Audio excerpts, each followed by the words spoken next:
Good evening, everyone. We're going to call the school committee meeting to order. Today is Monday, January 13th. Our next meeting will take place on Monday, February 3rd at 6 p.m. here at the Senior Center. I want to welcome the new members, and tonight's agenda will be the approval of the minutes. We will then have public comment, followed by the Superintendents Report, subcommittee reports and discussions, then motions and resolutions, and then we'll get to personal privilege, and then we're going to entertain a motion to go into executive session for the purposes of contract negotiations. What we will do immediately is we'll ask everyone to please rise and salute our flag. We'd ask everyone to please remain standing for a moment of silence in honor of our veterans. Clerk will take the roll call, and then we'll get into tonight's agenda. So please rise and salute our flag. I pledge allegiance to the flag of the United States of America and to the republic for which it stands, one nation, under God, indivisible, with liberty and justice for all. So I'd ask everyone, please remain standing for a moment of silence in honor of all those who have fought for our country and continue to do so today.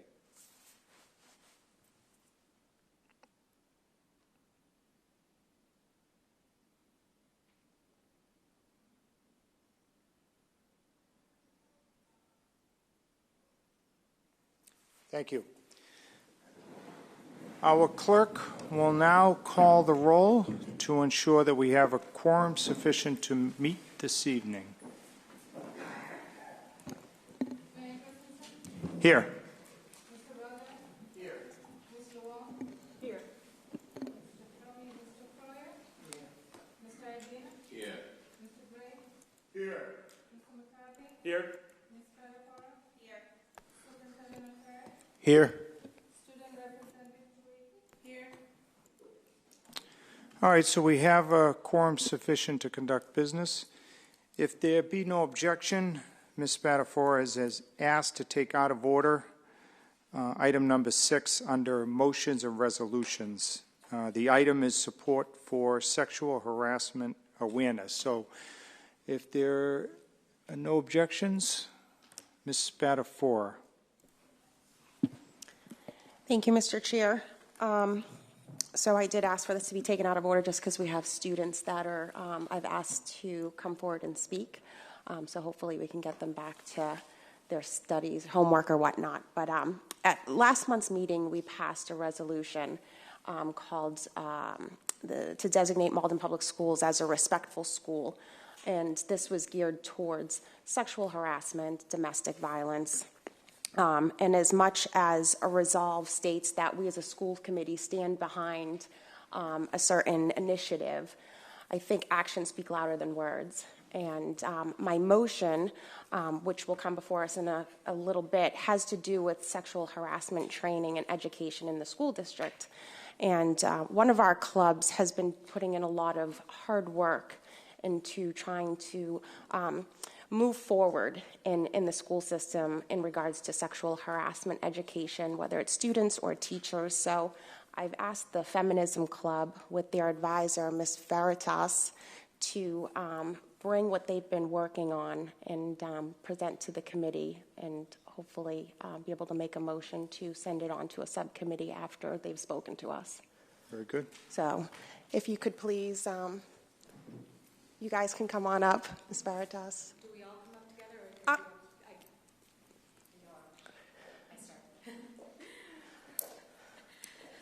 Good evening. Good evening. Ladies and gentlemen. Thank you for allowing me this time to speak. Thank you, Jen, for sponsoring the club and adding us to this agenda.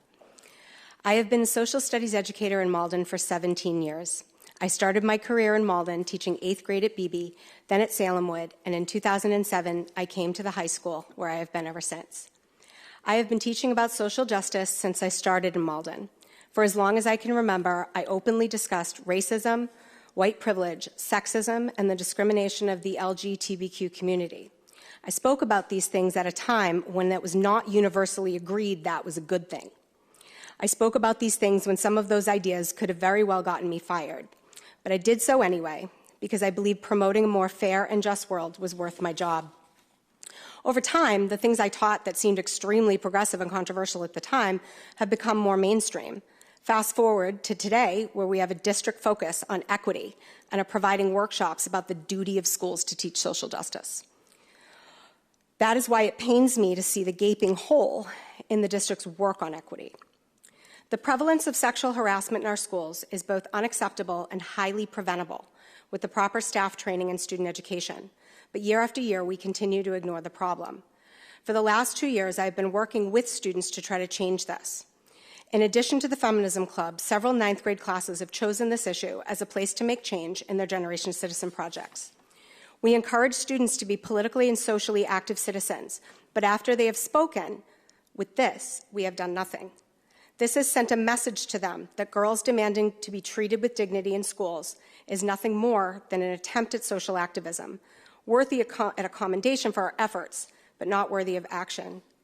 To his credit, Mr. Mastrangelo has been an ally in promoting this cause. He, along with me, lobbied for the adoption of some sort of training for staff and students, but despite his support and that of the adjustment counselors, there has still been no action. We don't act for many reasons. We don't have an accurate picture of how pervasive it is, mostly because girls remain silent. We as a society are very uncomfortable talking about sexuality, despite the fact that culturally we are drowning in sexually explicit messages. Our own beliefs are often tainted by negative beliefs about women and girls. As far as women have come, on this we have changed very little. The Me Too era gave us the megaphone, but some still don't want to listen. We are reactive instead of proactive. Every day that we ignore this inequity is a cruel reminder of the actual value of women and girls in our society, and we have a duty to do something about this issue.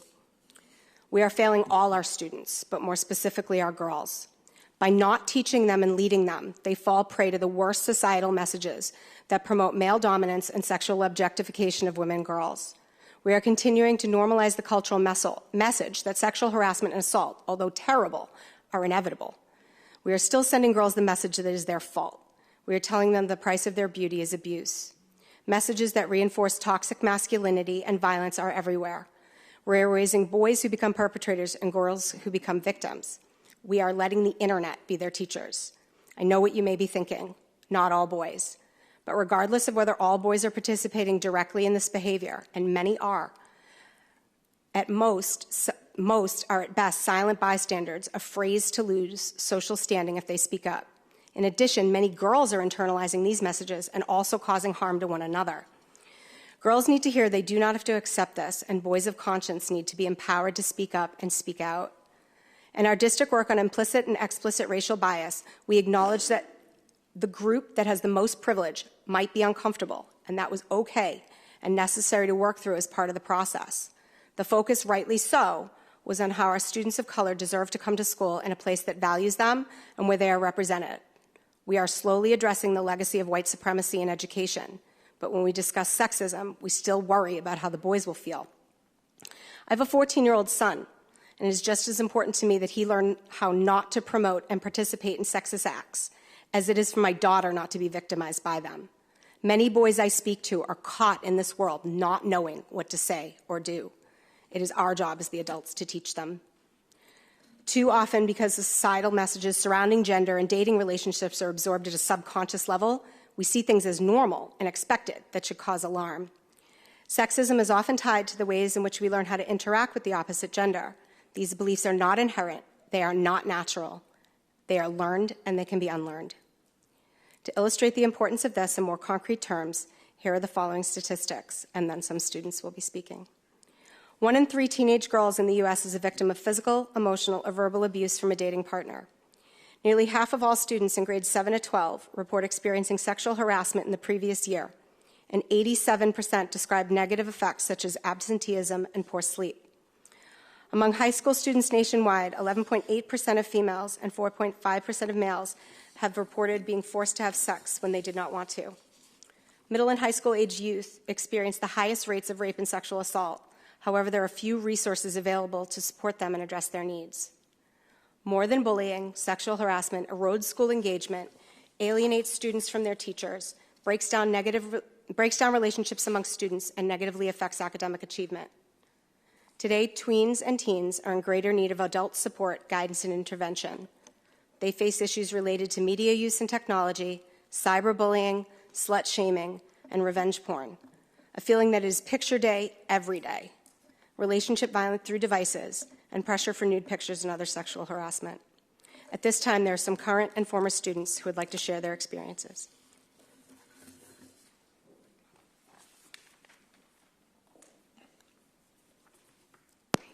Good evening. My name is Rebecca Pereira, and I'm a recent graduate of Malden High. I was fortunate enough to work with Mrs. Veritas throughout the entirety of my high school career toward achieving gender parity at the high school and in surrounding areas.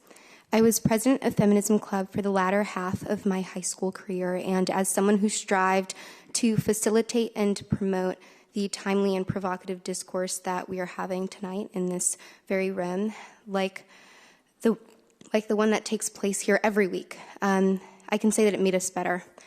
Over the years, our club has attracted a diverse audience of students from varying demographics and ideologies, and still, we've held some common beliefs. Foremost, that bodily autonomy is the most important.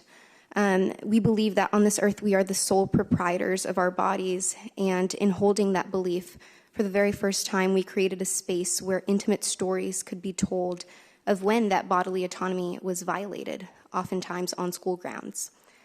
Some of our speakers will offer agonizing accounts, some for the very first time in public, of how disregard for human dignity has pervaded our educational culture, how they've been physically violated and psychologically stifled.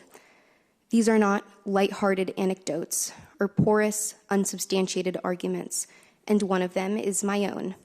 The very first semester of my freshman year, as I stood to turn in a paper to Ms. Veritas, I overheard two boys behind me within earshot describe another girl's body in terms of my own, how closely mine resembled hers in crude, vulgar terms.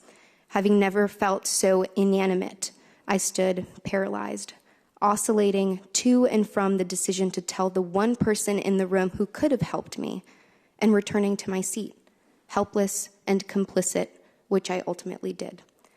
Although respect should be learned at home and applied in school, among other environments, what we are facing is pandemic.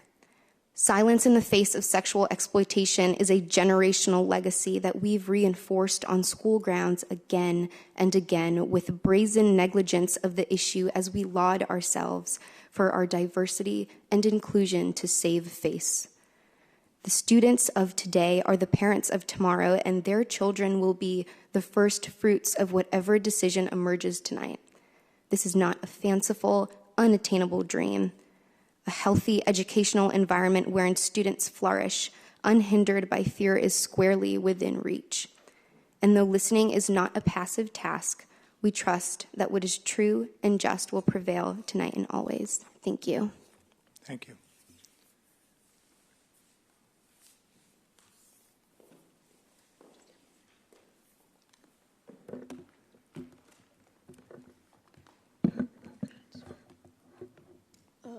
Hello, my name is Lauren Mallet, and I'm a sophomore at Malden High School. When I attended Salemwood Middle School, there was a frequent event that would occur within the student body. It was so frequent that it was given a name, and it would be scheduled through social media multiple times a year. Students would encourage each other to touch their peers in an inappropriate and certainly non-consensual way. I can recall this happening to myself and other students as early as third grade. I have a very vivid memory of myself and another female student being groped simultaneously in the hallway as we were trying to read our books for English class. We were just 8 years old. This type of event continued for years with seemingly no real consequences. The only thing that was ever attempted was in 7th or 8th grade, when they pulled the entire grade into the auditorium, reprimanded us for touching each other, and banned all forms of physical contact. But that wasn't enough, and it did nothing to address the root cause of the behavior.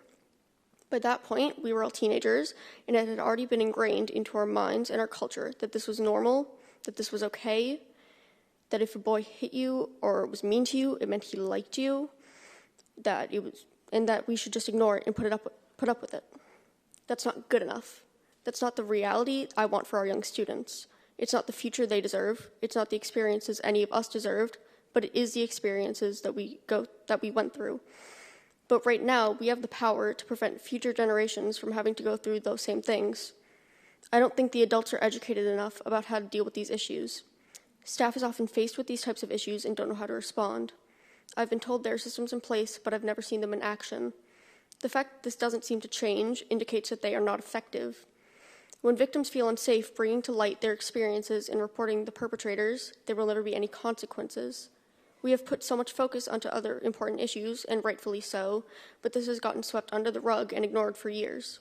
Our teachers and leaders need to be further educated on this matter if we have any hope of making our students feel safe in the environment they spend the majority of their time in. There are programs that we can put in place to start this education and make a difference. Let us be the first. Thank you.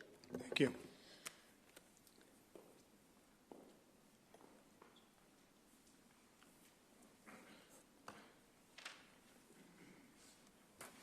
Hello.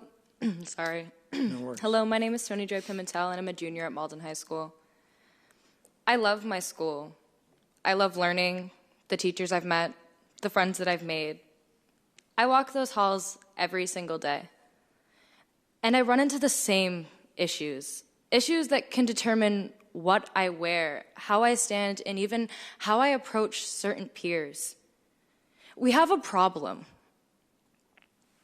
Malden High has a problem. This school needs to see change. The students and even the faculty need to be educated now more than ever, and taught about sexual harassment and how to handle it. Us girls are forced to be the silent targets, forced to stand tall and take shot after shot. This year, I was hit too hard, much like many young girls at Malden High, even in the past.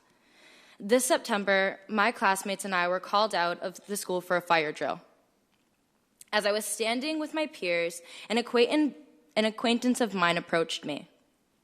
He began cracking sexual jokes about my body. I'm a 17-year-old girl. And hinting about how if he had his way, he'd be changing our platonic relationship into something more. After repeatedly asking him to stop and telling him I was not interesting, he began to force his phone into my face. He was making a smirk in an almost threatening way, bragging about a nude photo on his phone. I began pleading with him, asking him to stop. He didn't. At that point, he began shoving his phone into my face.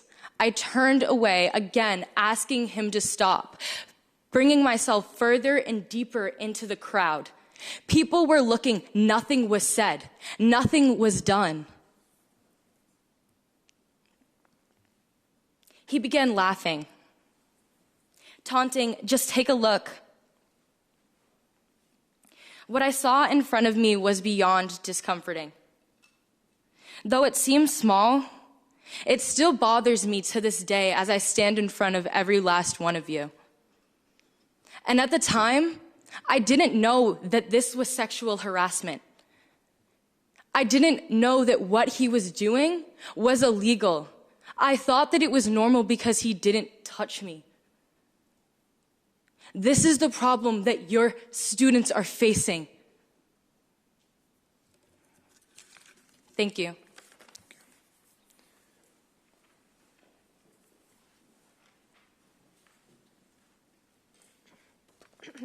Good evening.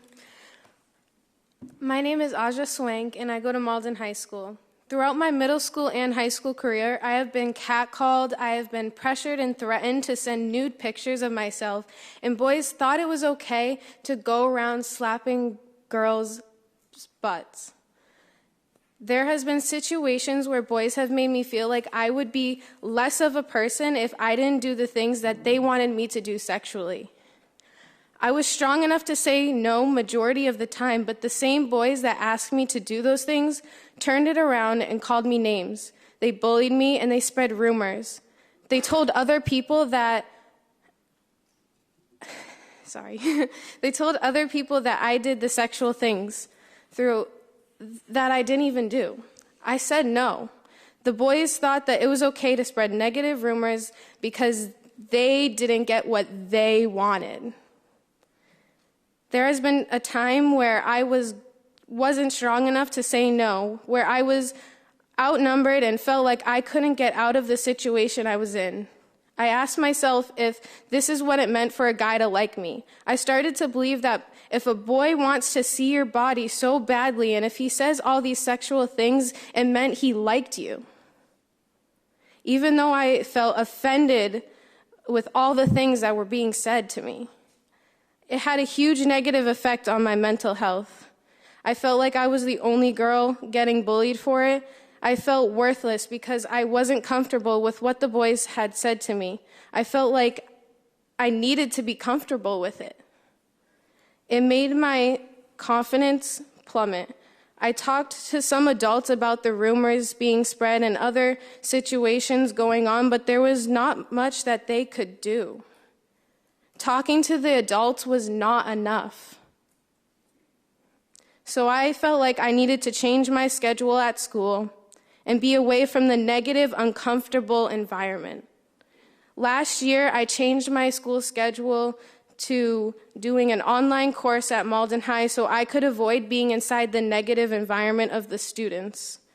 This year, I am doing a program to take classes after school because of the same reason. I don't want to be in the negative environment, the uncomfortable situations that I have been put in. I believe there needs to be an awareness that kids should learn the negative effects of sexual harassment before the boys that are growing up now start thinking that this is all okay. I don't want any other girls going through anything that I went through. Thank you.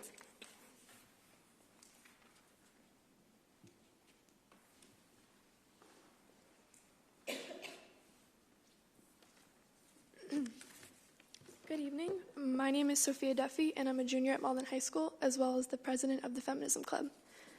I'm here to tell you about what sexual harassment does to a person and how powerless it can make you feel. During my sophomore year, the Feminism Club and I had been selling movie tickets during the lunch period, to see a movie called Dolores. While selling the tickets, a group of well-known boys came up to us and physically blocked off our table from other students, as if we didn't have a right to be there. After asking them to move along multiple times, one boy loudly announced that we would make better movie ticket sales if we flashed them by lifting our tops. They used more colorful language, but you get the point. The worst part about that experience was not what was said, but how we reacted. We shrugged it off. We had become so accustomed to comments like that, it didn't register to members of the club that what had been said to us was sexual harassment. In fact, it wasn't until I jokingly shared the story with Miss Veritas and saw the anger in her eyes did I realize what had been done. Why is it so easy for them to say things like this? It is because they have been taught time and time again that they can get away with it. They felt so comfortable saying this in a place with so many witnesses and so many cameras because they knew there wouldn't be any real consequences. What were we going to do? Report them? That's humorous. We felt powerless because nothing was going to come of it. What bothered me more than the comment was that Miss Veritas wanted me to report it. She wanted justice for me, and I couldn't follow suit. I knew that by taking action against the boys, all I would be doing was hurting myself in the process. I sit next to these kids in my math class and am friends with their friends. The only person who would face any repercussions from their actions was me. And any other girl that is subjected to comments or behavior like this knows it as well. Once a situation is reported, the social backlash begins and you start to feel the dirty looks and insensitive remarks. But the reporting of harassment shouldn't punish the victim while being inconsequential to the perpetrator. Something has to come of it. My goal tonight has been to instill you all with a sense of urgency. I am well aware that the vehicle of change rolls slowly, so tonight we need to be the catalyst of that change because something has to come of it.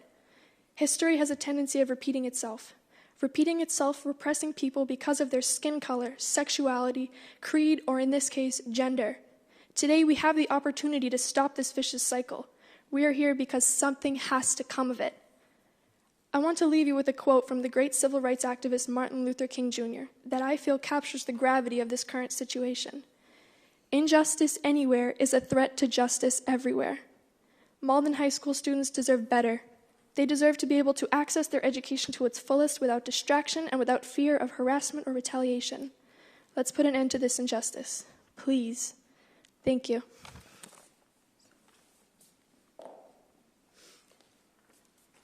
Before I close, I just want to say how proud of my girls I am. What can we do? We can provide staff training to face our biases and challenge our assumptions about these issues.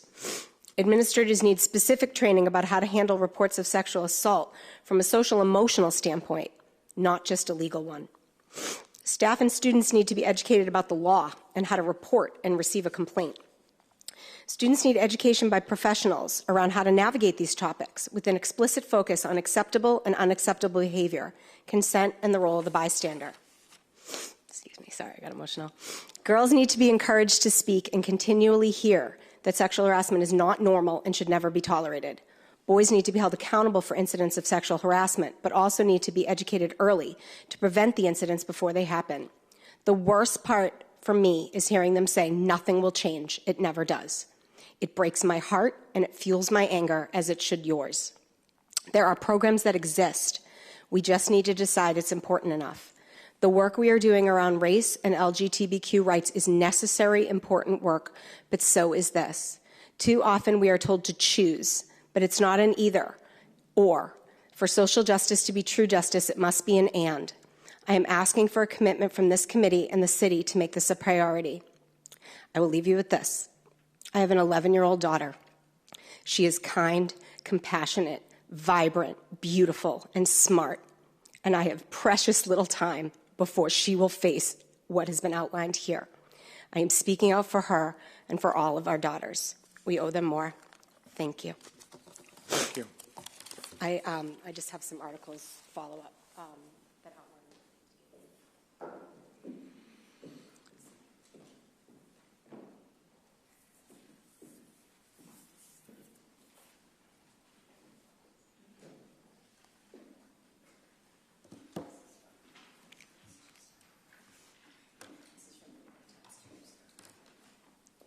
Thank you.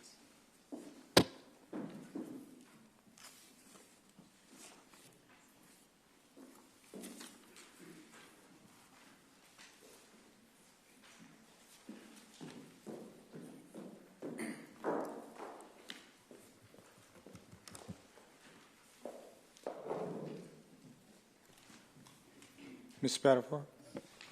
Thank you, Mr. Chair. Thank you all. I can't speak for the entire committee, but I am speechless. And one of the reasons why I was very happy to be asked to come to the club and hear your stories firsthand and have discussions that I think it belongs. And I would like to make a motion to send this to our social, emotional, and physical subcommittee to work collectively with the club on how we can bring education and awareness into our district, because it is much needed at this time. Okay. There's a motion. Is there a second? Mr. McCarthy, any questions on the motion? Mr. Weldai? I just want to take a second and say thank you to Ms. Veritas, to the girls, for presenting, because that took an extraordinary amount of bravery. I think it's also important to highlight some positives when there are some. And I can say that, you know, one of the things that struck me the most was there's an emphasis. I mean, you're all in high school and beyond, and we know that a lot of this work has to start far younger than that.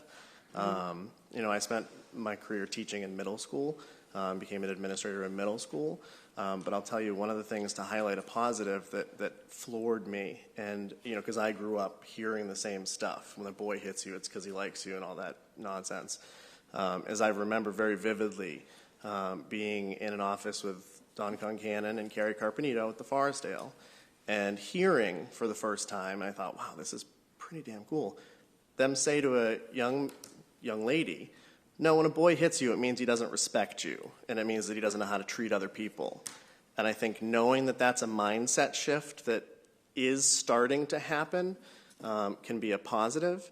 But it doesn't take away from the urgency of the work that you all spoke about and that Ms. Veritas outlined, I think, very efficiently in terms of what needs to be done.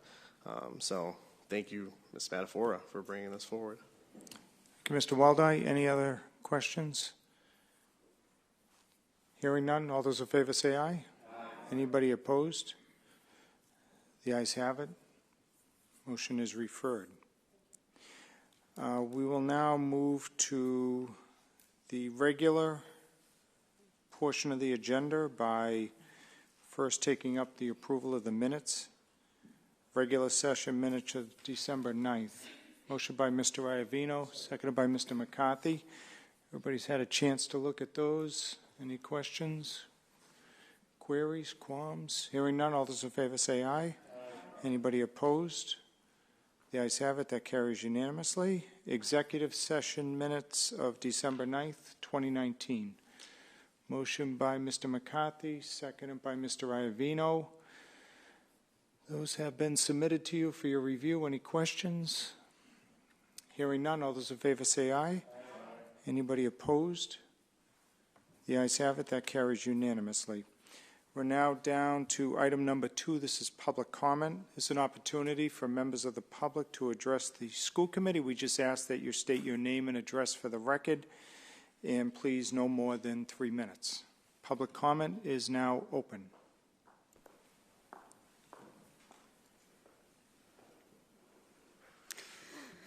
Good evening, Mayor Christensen, Superintendent O'Terry, members of the Malden School Committee. My name is Deb Gesualdo. I'm president of the Malden Education Association and the East Region Director of the National Council of Urban Education Associations. Happy New Year. Welcome to the newly inaugurated school committee members, and welcome back to the returning school committee members. I hope that you're all just as excited as I am to dig right into the work of creating great public schools for all of our students in 2020. I'd like to start by mentioning my support for the Feminism Club. All students deserve equal access to educational opportunities, but girls and women often face structural barriers that can threaten their success in school and in the future. Studies have shown that girls of color are more likely to face unfair discipline and that sexual harassment and violence in school are problems that many girls, if not most girls, will face. Standing up and speaking out about gender equity and sexual harassment is not something that is all easy to do. So I want the Feminism Club and everyone here to know that I stand with them in solidarity. It is time for all of us to stand up and stand together to put an end to toxic masculinity, sexism, and sexual harassment in our schools. Creating great public schools for all students is about more than making sure we look at funding, curriculum, physical plant issues, and things like that. It's about making sure that we as an educational community are advocating for gender parity, for housing justice for our students and their families, and for our community. It's for about so many things. To that end, if our students are worried about their housing security, where they're going to lay their heads down to sleep at night, things like that, it has a lasting impact on their education. The trauma that our students experience when they are housing insecure stays with them for a long time. And we know that so many things are so important to our students' education. The things that they experience in school, whether or not they experience things like sexual harassment, like the Feminism Club talked about, whether or not our students experience housing insecurity. The Malden Education Association and the Mayor's Office are co-sponsoring a community meeting with City Life Vida Urbana, which will be next Wednesday evening, January 22nd at 6:30 p.m. in the Malden High School Gallery. The goal is to educate people on tenants' rights and to provide help to those who are currently experiencing housing insecurity. In addition to City Life Vida Urbana, the Greater Boston Legal Services will be there and the Chinese Progressive Association to provide assistance to those who need it. Lastly, as we all know, the landmark legislation, the Student Opportunity Act, was signed into law late in 2019, and it will add $1.5 billion in funding to public schools in Massachusetts, and it will have a profound impact on our Malden public schools. The Malden Education Association is working with Senator Jason Lewis's office to set up a community bill signing in February to be immediately followed by a community forum hosted by the MEA to discuss how educators, students, families, and community members would like to see additional funding be used in the Malden Public Schools. We are still working on a location and a date, so for those of you who follow the MEA on social media, keep an eye on our Facebook and our Twitter accounts for more information in the near future. And again, just to reiterate what all of the really brave young women who just stood up here a few minutes ago said, I really hope that we can look for some work and training for our staff and our students, so that in the future, no girl who comes through the Malden Public Schools has to fear whether or not they will be sexually harassed in school, and so that everyone knows what is healthy and what is not in relationship to one another in our schools, and so that teachers, administrators, education support professionals all know how to report things that are reported to them and to know how to do it in a way that is emotionally supportive to our students. And I really hope that we see something coming forward, and if there's anything I can help with, I would certainly like to offer my assistance. Thank you. Anybody else wishing to address the school committee can do so now.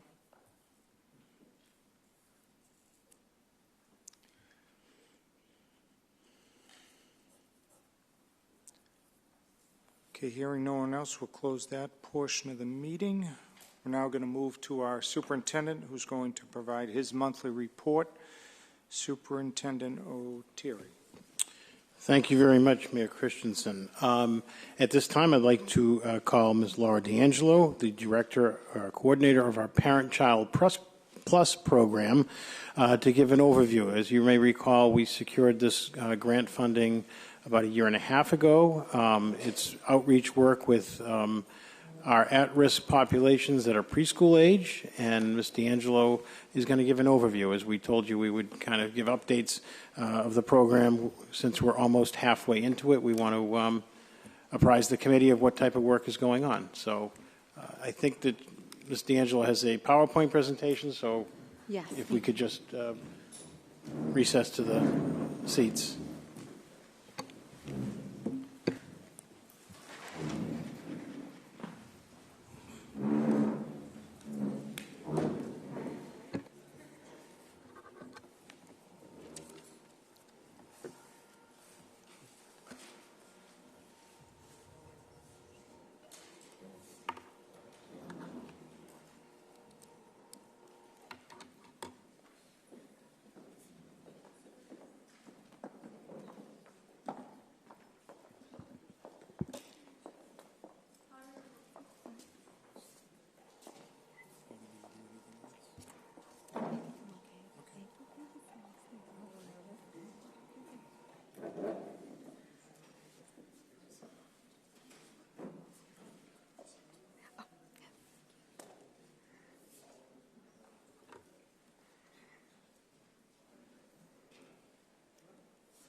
Thank you, Mayor Christensen, Superintendent O'Teary, Mr. Dolan, and all the members of the school committee.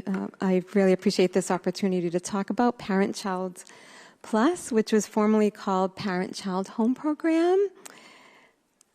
Oops. So sorry.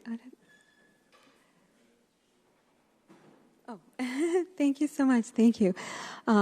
Due to the generous support and generosity of Malden Public Schools and Wellington Foundation, we've been able to offer ParentChild Plus to families in Malden, and we are going into our second year of funding for the program. And the program is a grant that was given for 3 years to provide assistance to families that are of low income or who have stress factors in their life. So what we want to do is reach families that are furthest from opportunity with early education, school readiness, and opportunity. The goals of the program are to provide school readiness and early literacy, But the theory behind the program is to give support to families to strengthen their attachments. So it's all about relationship-based model, helping parents to understand that they're the most important and the main teacher for their children. So we are just so delighted to have this support in Malden. The program actually began numerous years ago. It started in New York, and it started by a researcher named Dr. Levinstein, who was asked to put a program in place for children who had been not able to succeed in school and were not graduating. So the program came about in New York, and it's expanded through the years. So it's been around for quite some time, and it just keeps expanding to different communities, which is really wonderful. One of the challenges is that 52% of children from communities that have low income are not yet ready for school at age 5. So this is one of the areas of concern that we like to give support around. You'll see in this slide here, there is some information about family child care, because that is some funding that has been offered to some of the communities in Massachusetts as well. So they are now providing some support based on the needs there. Since 30% of infants and toddlers are in home-based child care, less than 10% of this home-based child care is considered good quality, and only 50% are considered adequate. So it's been nice to have some support. Thank you. I didn't know if there's, thank you. These are some statistics about the return rate in terms of making this investment early on. It costs $2,730 per family per year to have this program. So in the end, this gives you some information about how early investments can be calculated to have the rates of return in the range of 6 to 10% per annum. So this just gives you some information about that as well. Oops, sorry. I think I'm so sorry. I think I went backwards. Again, we want to focus on building those strong attachments, because those strong attachments will create healthy development in families.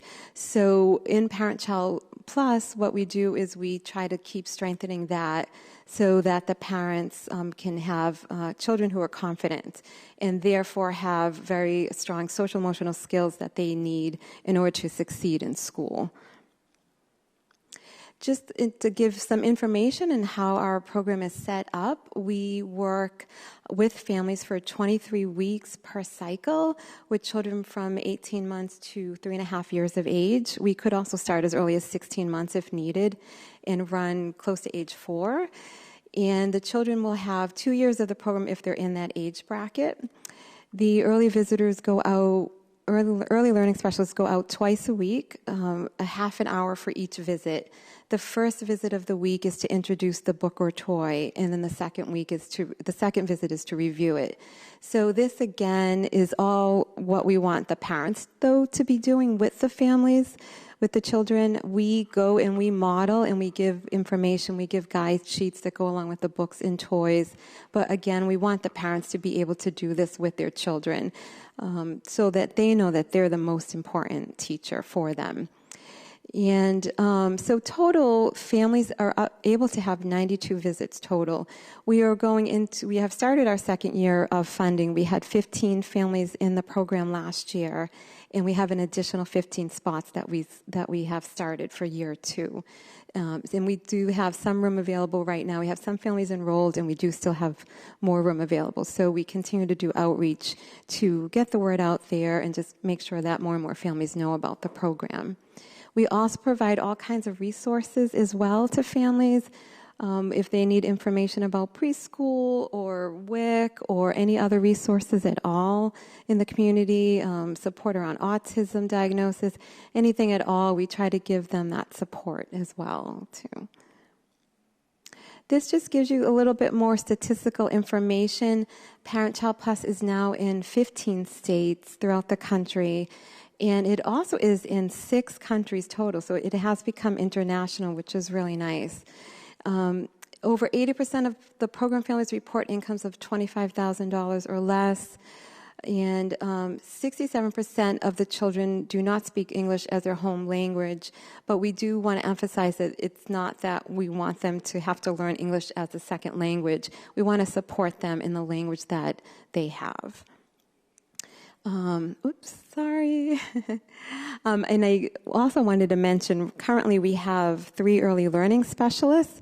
We have 1 early learning specialist who speaks Mandarin and has Montessori background. We have another early learning specialist who's a graduate of Malden High, studying early childhood ed, speaks Spanish and some Portuguese. And we have another visitor who has previously worked in another program, so she has a lot of experience. And I'm in the process of hiring at least 1 or 2 other visitors, preferably someone who speaks Arabic or any other language too, which would be helpful. Just some more statistical information. 79% of families receive some type of government aid. 41% of families may identify as Hispanic or Latino, and then we go on into other cultures as well. We want to support everyone to feel comfortable also, as I had said earlier, to speak in their native language. 14% are single-parent households as well. So we want to help families that have stress factors, and also it could be something like having children with special needs that may also be a risk factor as well for them. So just to give you an idea, in the state of Massachusetts, the whole entire state is covered now with the exception of Martha's Vineyard and Nantucket. We've recently had some funding which expanded down to Cape Cod, so it's been nice to be able to serve most of Massachusetts. So. And just to give you some idea of how the support helps, ParentChild Plus graduates are 50% more likely to be prepared for kindergarten than their classmates. They may score 2.5 times higher in social emotional skills, and they are more likely to graduate from high school too. So that's just some statistical information. And, I do have some handouts that Shirley can email to you as well, too. So just wanted to let you know. Thank you. And I brought some toys and books if anyone was interested in seeing, just to give you an idea of some of the books that we use. We do also order books in other languages, too, as well.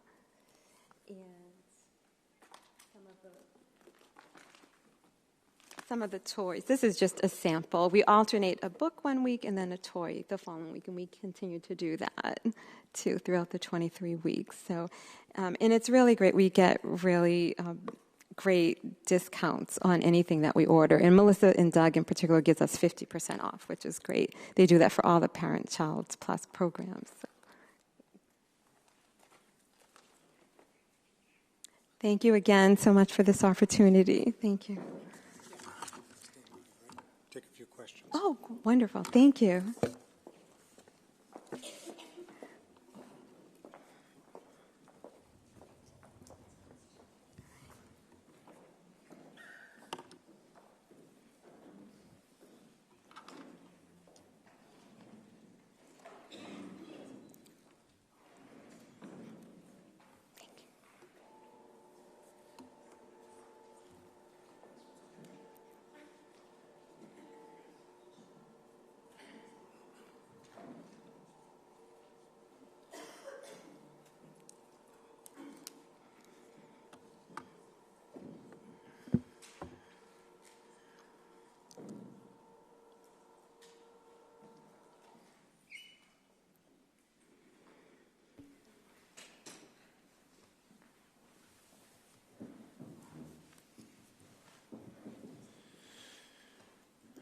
Okay, thank you. Any questions of the members? Mr. McCarthy.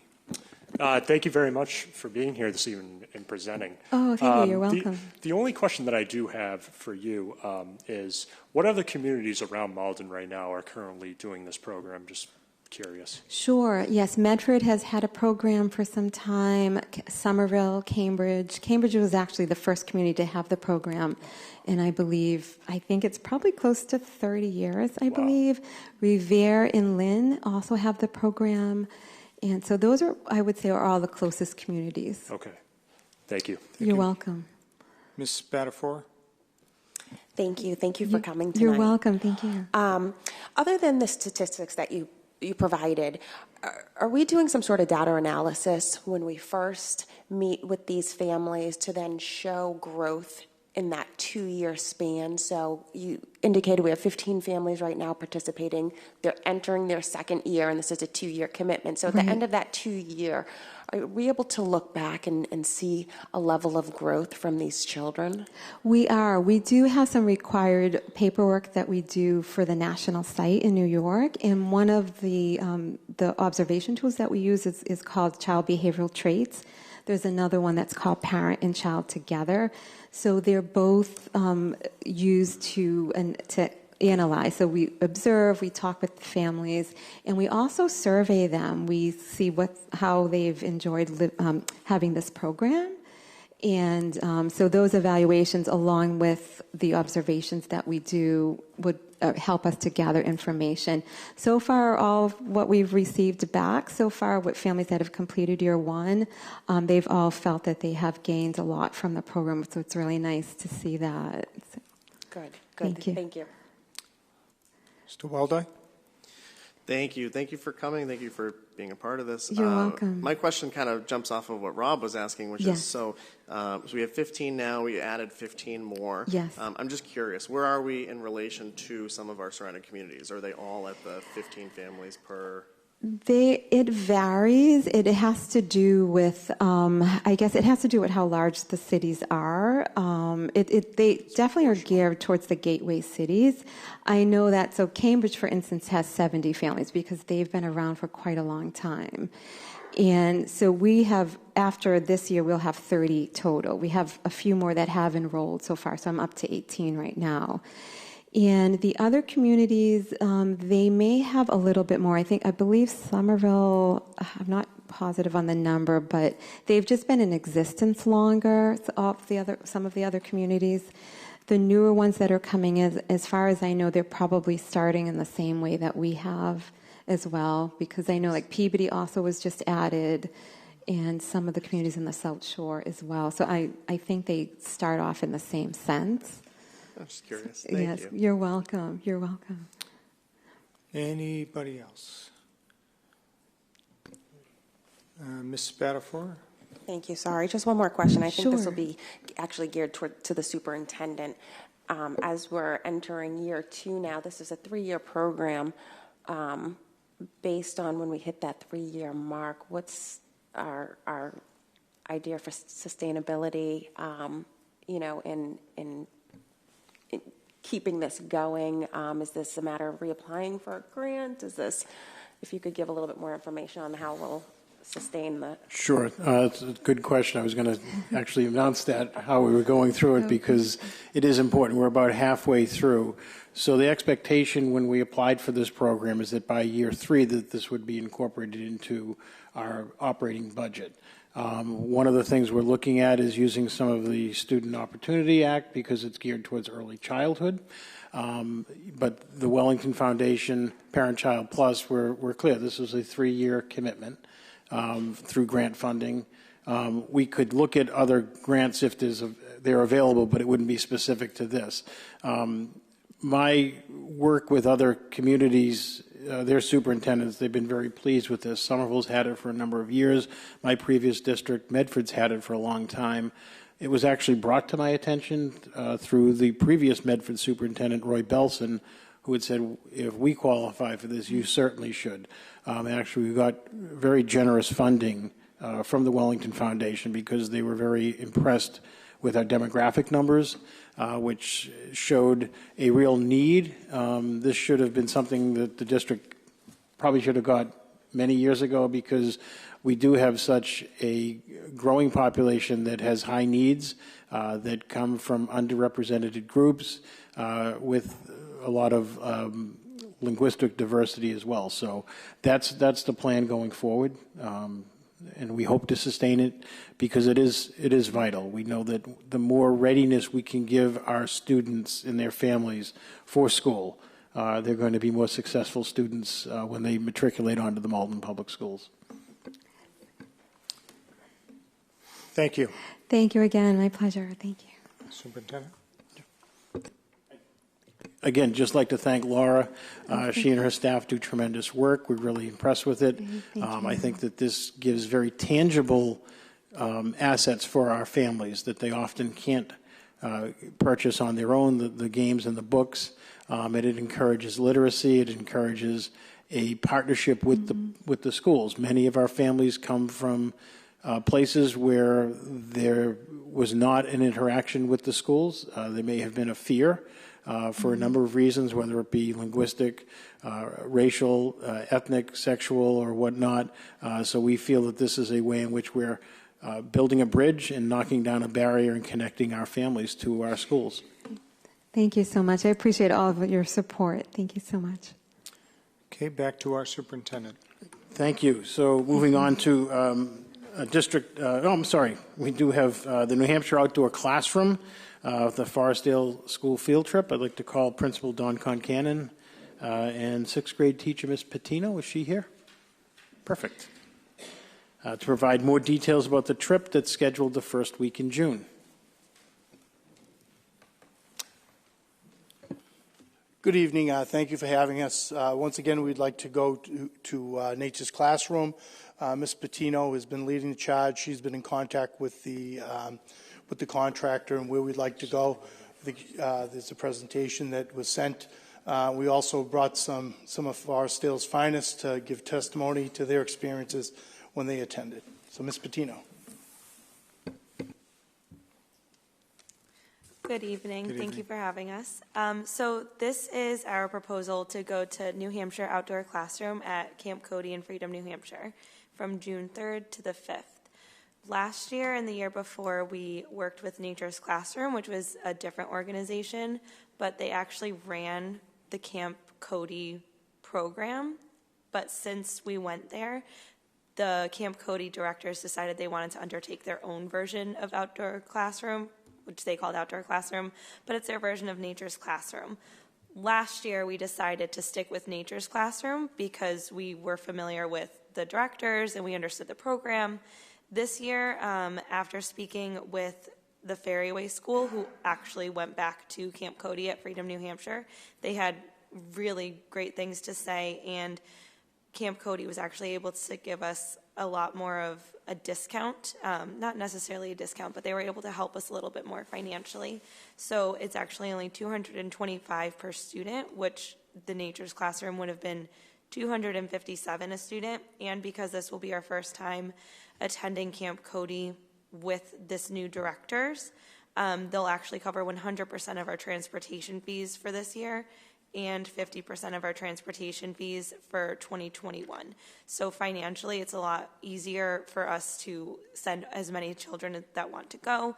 We've never had any issues in the past because we do a lot of fundraising, but even still, this takes a lot of the burden off and can really help a lot of our families and help us in terms of raising even more money so that students are paying even less. So far this year, we've raised a little over $2,000 through the walkathon fundraiser put on by the PTO, $780 through the talent show, and $146 through a hat day fundraiser. And we had some actually funds that rolled over from last year's fundraising. So total right now we have nearly $4,000 in our account for this trip as well as other activities. We do anticipate doing a penny war in early 2020, so in the next month or so. And last year we raised about $1,200 through that. And we'll also do a prize calendar likely in April, and that raised almost $5,000. And that we usually reach out to local businesses, get donations, parents donate, and we're able to sell a lot of raffle prizes, and students that sell enough calendars will actually have that be what their payment is, so they won't have to pay out of pocket if they can fundraise individually. So it's a way for any student that can't pay totally out of pocket at all to also be able to attend. And we also work with individual families if there was a special case, because we usually have reserved money to make sure that any student that can't afford it at all, can't fundraise individually, will still be able to attend. Outdoor classroom is slightly different than nature's classroom in the sense of their focus. So they focus on the 4 C's: critical thinking, communication, collaboration, and creativity. And they're also completely aligned with the Massachusetts learning standards, which I think is really nice. If we do end up attending, if this is approved, we will have a parent meeting with a representative from outdoor classroom as soon as we can get that scheduled. Students will be given a packing list to make sure that they know everything that they need as soon as they can, and everyone will have paperwork that's filled out with medical issues and any other concerns, emergency contact. So although students cannot have their cell phones with them, which is already a big concern among our 6th graders, but I think they'll make it, they will have contact with their parents. If there was ever an emergency, we can always reach them. If students do not attend by choice, sometimes we have parents that simply don't want their children to go, or children just aren't really ready to go for a 2-night trip.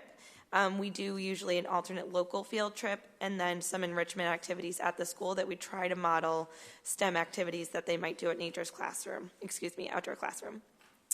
As for sleeping arrangements, there are separate cabins for boys and girls with separate rooms for chaperones. And what's nice is that even though outdoor classroom is now run under different directors, we've been to the site before, so we're very familiar with those sleeping arrangements. And it was really nice. The chaperones were able to hear everything going on, but had a separate area. Students had plenty of space without being in an uncomfortable situation. There was plenty of bathrooms and everything for students to feel comfortable. And same goes for the dining experiences. Students are able to eat anything that they need to in terms of accommodations. Nature's classroom and now outdoor classroom are very accommodating with any dietary restrictions. Students are chaperoned 24/7 either by their Forestdale teachers or the outdoor classroom staff, all of which are first aid and CPR certified, and they've all gone under extensive background checks. And another really nice thing with this particular location is that they provide an RN at no additional charge, which is not at every Nature's Classroom site. This is actually something that they have that isn't as common, but is definitely helpful for any medical issues. And I think that those are my big points, but I do want my 3 lovely students to explain a little bit more. So they're going to talk about some of the activities that they did, why this trip is educational, some of the things that they learned, and also their favorite parts. So I think Mariette will be starting. Good evening. Good evening. Mayor Christensen, ladies and gentlemen. My name is Mariette Weldai, and I'm a student at Forestdale Elementary School. I started going to Forestdale at the end of 5th grade, and I've been there ever since. When I first heard about Nature's Classroom, I was really excited, but quite nervous at the same time. When we first got there, I really liked the place. Some activities that we did was that we did hiking, we climbed rocks, and we got to tell stories. We went to this village, this old village that was apparently haunted, but it really wasn't. We got to go outside in the woods and nature and made houses for people and see if we fit in them as the main goal. I really like these activities because it gave me the opportunity to work with people I never thought would actually get along with, and I got to learn new things along. Yeah, sorry, a little nervous. I got to learn new things as I was doing it. Yes.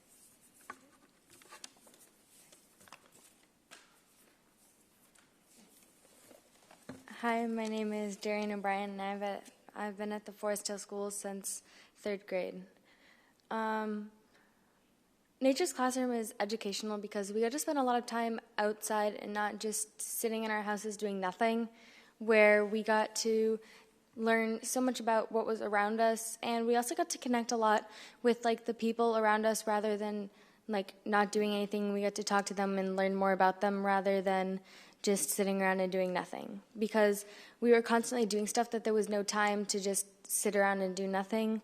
Like sometimes we would have extra time in between activities, and then we would run around and play games, because what else is there really to do?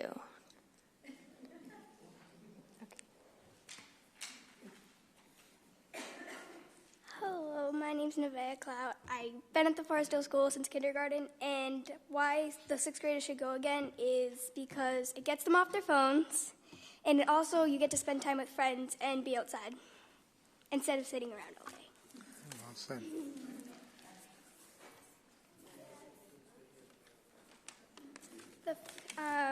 My favorite part about Nature's Classroom was hanging out with friends and being outside, and that's it. Hello, once again. My favorite part about Nature's Classroom was the food and the night hike. The food was really good. I really didn't expect it to be that good.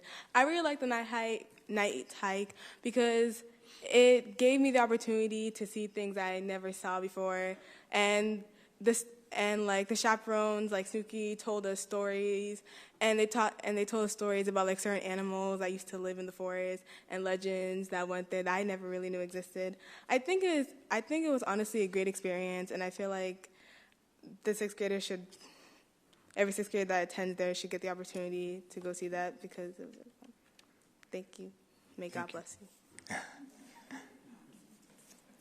My favorite part about Nature's Classroom was not just the night hike, but that whole day, because we still got to go do a bunch of fun stuff that day. I went and made boats out of tinfoil and papers and straws, and it was really fun, and we got to see how much weight that I could hold. But the night hike was also really fun. I had Kai, and he makes everything so funny and so fun. Rather than just hiking up a big hill to go sit on the top of it, it made it so much better. Excellent. All right, Superintendent? I endorse this field trip. I think it's been invaluable to our students, not just with what they learn out in the field, but I think you heard ample testimony about the team building, building of relationships with their peers, and I think I heard over and over that it got kids off of their phones and active. So I think that this is a very noble endeavor. Okay. Mr. Weldai makes a motion to approve, seconded by Ms. Luong. Any questions on the proposal?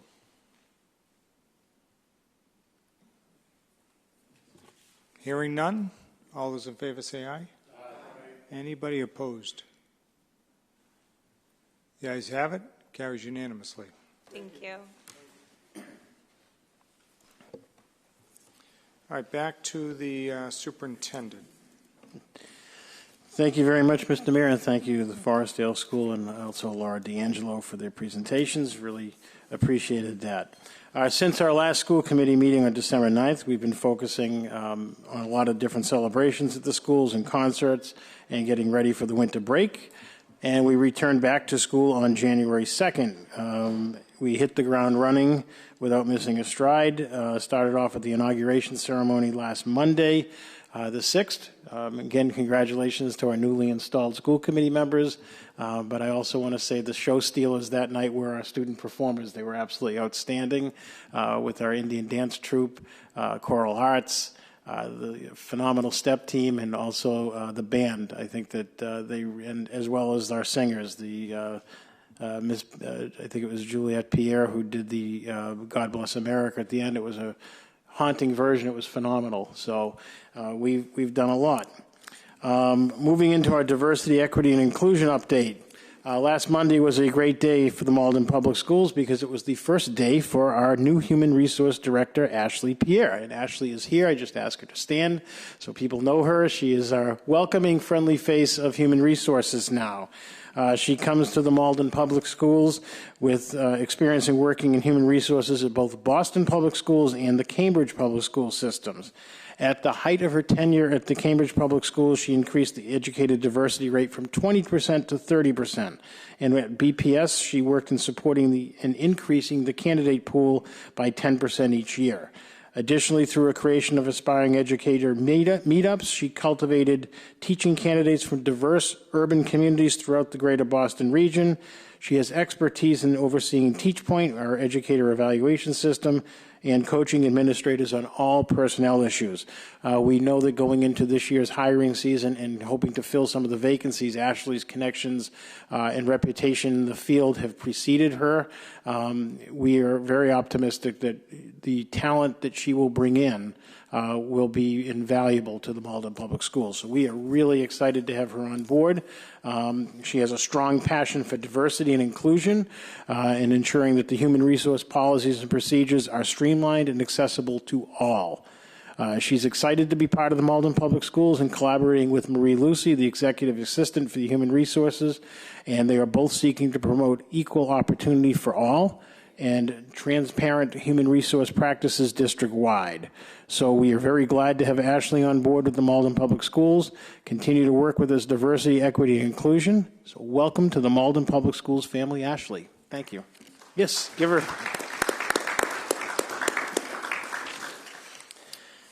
Updating the committee on our gender equity issues. On December 4th, the Policy and Procedures Subcommittee meeting we had with Jeff Pereira, the founding director of the Safe School for LGBTQ students at the Department of Elementary and Secondary Education.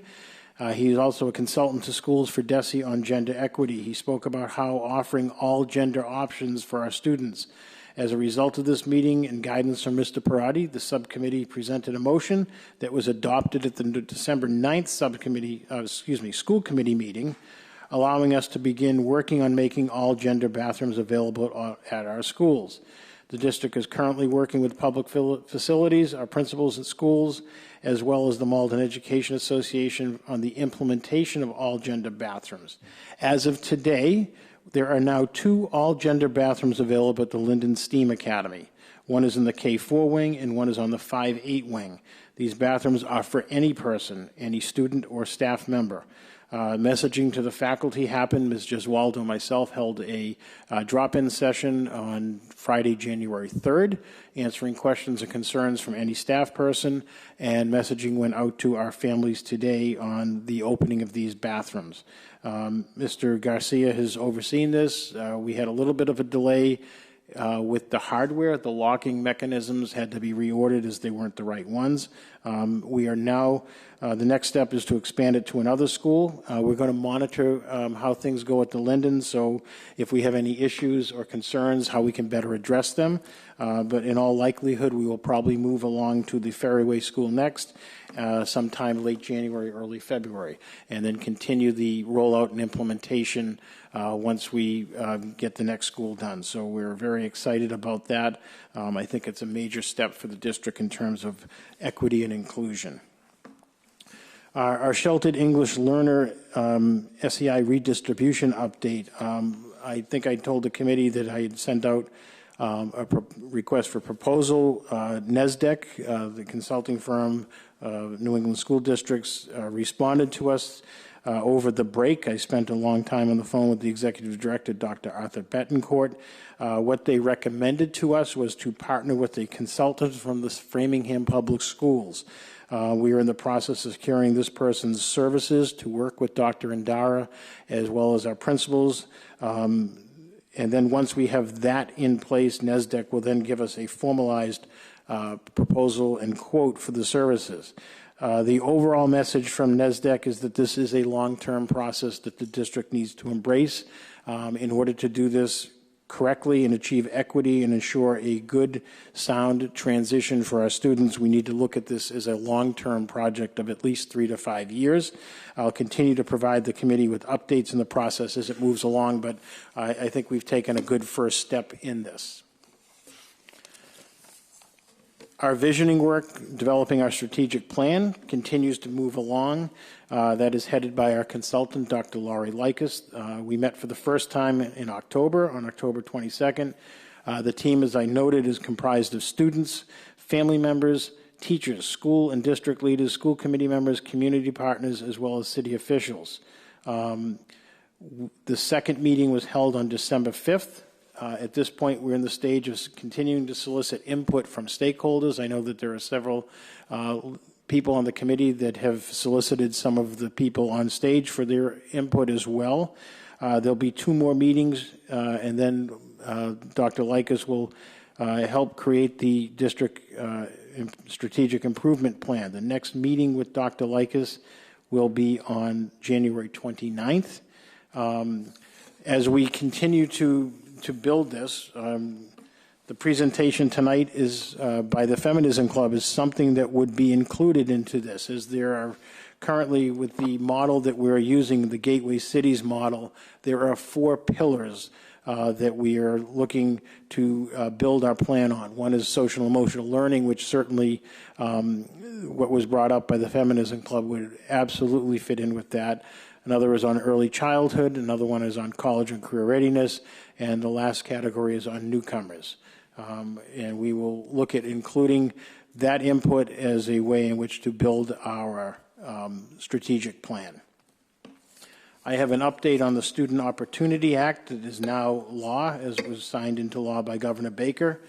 As I noted at our last meeting, each district will be required to produce a plan that has input from various stakeholders. The plan will then need to be approved by the school committee before it is submitted to the state on August 1st. So looking at the calendar, the last scheduled school committee before the April 1st deadline is the March 2nd school committee meeting. So we'll need to produce the plan and have a vote. It's not required. It's what would be considered best practice that the school committee approve this. But I would like the school committee to improve it. So what this means is we have a very short turnaround time to solicit input. What I am proposing is to hold a town hall meeting on Thursday, January 30th from 6 to 7:30 at the Forestdale School, and that will be for all parents, guardians, and stakeholders. It would be, and then I am recommending that the following Monday, before our school committee meeting on February 3rd, to have an open forum from 5 to 6 p.m. here at the Senior Center as a way in which anyone who could not make the January 30th meeting could then be heard and have their input here. I'd like the school committee to endorse this as part of our plan. This is a 3-year plan that we would be submitting. The first 3 years of the eventual 7-year rollout from the state. In addition to what's going on, this will be something that our school site councils will also be soliciting input for, as well as they're developing and reviewing their plans. The state will be developing a template. On Friday, February 7th, Dr. Chase and I will be out at the Urban Superintendents Network, which will be used as a working group with the developers of the template to help guide us in streamlining that plan. The state is trying to make this so that it is not such an arduous process. The template will basically include like drop-down menus that will have remedies to address the areas in which we are looking to implement the resources. There are several categories that the department is recommending the resources be directed to, not limited to, but including curriculum, social emotional, professional development, early childhood, early college, college and career readiness, just to name a few. There are some overlaps of what some things can be done. They're strongly pushing a lot of work on our professional development to ready our faculty on a number of levels, certainly expanding the curriculum, and we know that here in Malden we've had some missed opportunities, and getting into a mass core or something like that would be something that the department would look very favorably on this plan. So What they're looking for is not to overwhelm districts. What they're really saying are pick a few things that you can do well and implement. The plan they're hoping will show the directionality of where the district is going. After the school committee approves the plan, then we need to submit it to the Department of Education by April 1st, and it will be reviewed by the commissioner. We also need to be a little cautious about the dollar amounts, as that's not known yet. Next Wednesday, January 22nd, the governor's House budget is due. So they've kind of cautioned districts at our meeting on Friday to sort of just think globally, but don't allocate the funding yet, and because that will be a bit of an evolutionary process as to how the dollar amounts will shake out.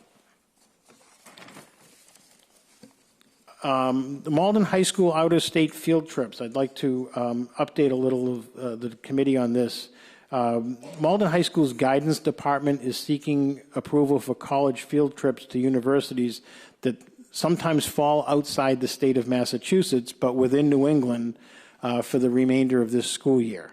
The high school counseling department, headed by Aaron Craven, in their post-secondary planning endeavors, is often in a position to take advantage of free programming, tours, transportation, meals provided by local colleges in New Hampshire, Rhode Island, Connecticut, Maine, and/or Vermont. And they're seeking school committee approval to solicit universities within New England within a couple hours drive of Malden High School for the upcoming 9th grade college field trips.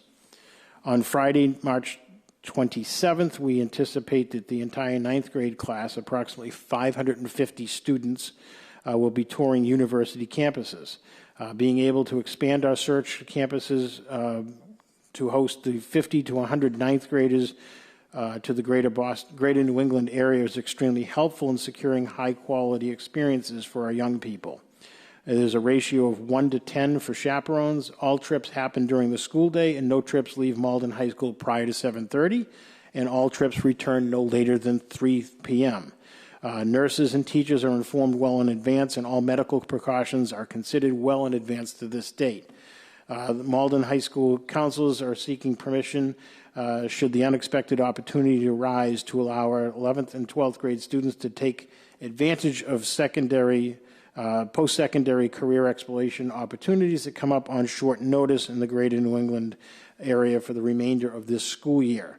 This may include, but is not limited to, trips to southern New Hampshire, southern Vermont, northern Rhode Island. All efforts will be made to adhere to the already written policy, as it is to include no evening or overnights. I guess the simplest way to describe it is University of Rhode Island, University of New Hampshire, are closer to Malden than University of Massachusetts Amherst. So we do require permission for that out-of-state field trip, yet in reality, our own state flagship university is over 2 hours away, where 2 other state universities are within an hour, a little over an hour, give or take some travel time to get there. So I think that Ms. Craven is finding sometimes we get funding that comes up, but it will be to, southern New Hampshire or even southern Maine, and we often are put in a position where we've required school committee approval for that out of state, but we have our own in-state places that could be further. So I'd like the committee to take that into consideration and support that. Moving along in my updates, sports update, our girls basketball team is off to the best start in a number of years. They are 4-2 currently. The co-ed swim team is undefeated at 4-0, setting their marks in the Greater Boston League title. I encourage any of you to watch some of our athletes. It's terrific. The competition is wonderful. Our boys and girls track team are both also undefeated at 2-0.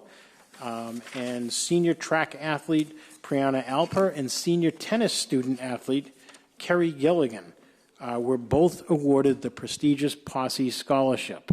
This is a tremendous opportunity. Brianna will be attending Center College in Kentucky, and Kerry will be attending Bucknell University, both on full academic scholarships. Congratulations to them.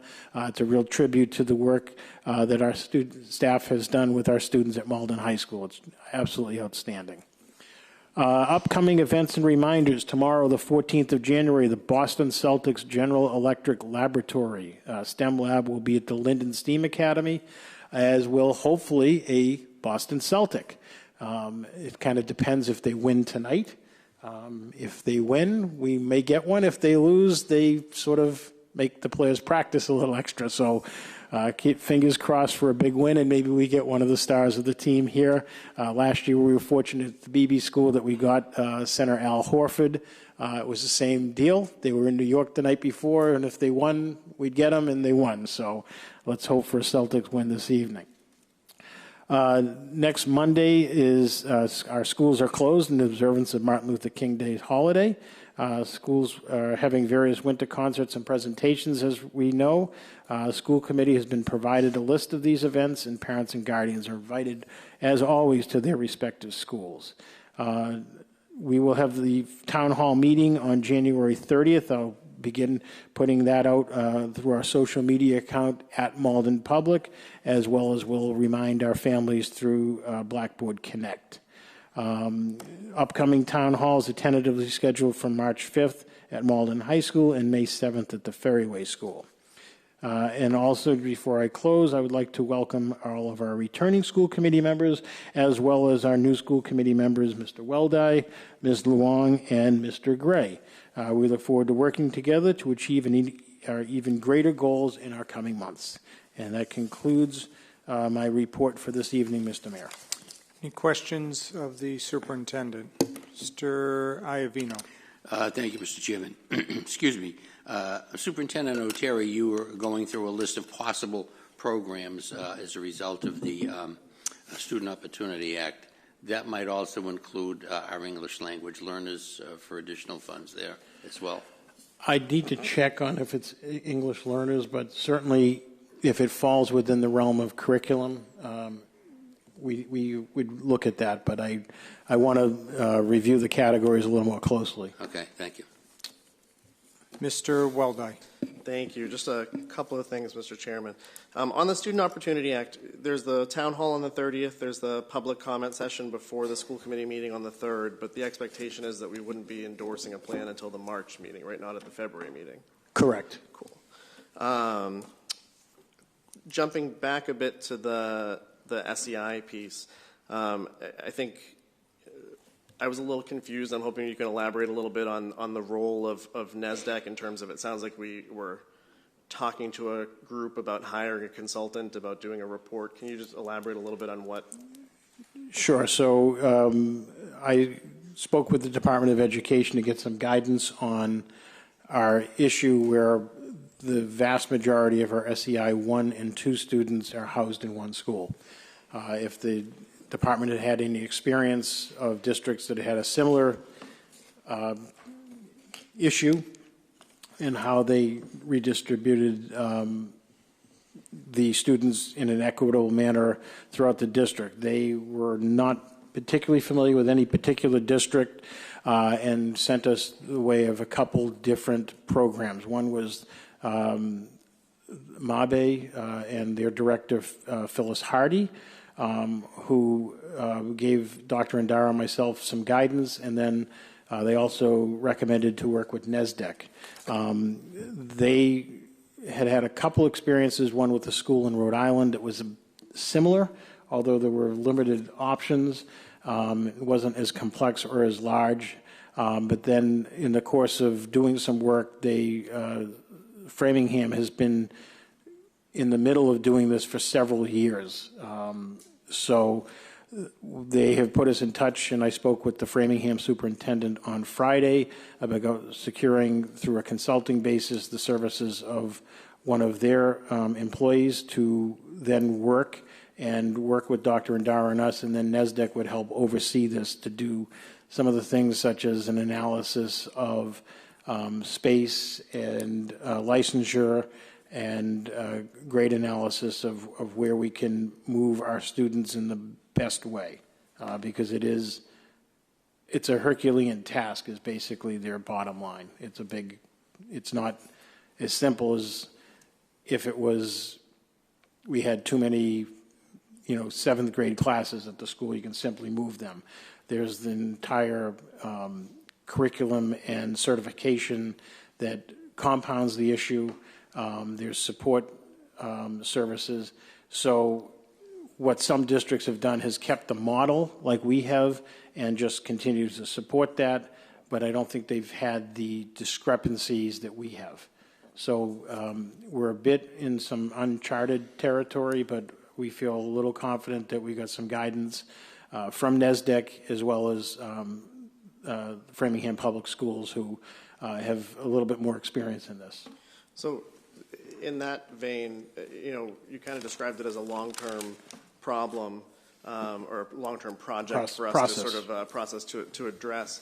But we've already started moving around and shifting some of that population. So are we shifting them around and not providing them with the adequate services while also looking at the long term? I guess that's what my concern is. No, we're shifting them around in a thoughtful manner is best we can, but we can't do that in a wholesale manner quite yet. We're probably a few years away from this. The other part is we are trying our best to keep this as cost neutral as possible as well, without hiring and then maybe having to consolidate later on. So it's very deep. It's a lot, yeah. So I don't want to belabor it. So I guess what I'll ask is maybe at future meetings, and I know this will be maybe work of some of our subcommittees, we could kind of hear about the process of what that shifting around looks like and in the short term, because if we're making those short-term changes, I think I'd love to see and sort of understand how that fits into the short-term versus long-term solution process. Sure, and I think Dr. Indara did do a presentation, I think in November, that outlined a little of this, but certainly we will continue to keep the committee up to date and apprised as to what we're doing. Thank you.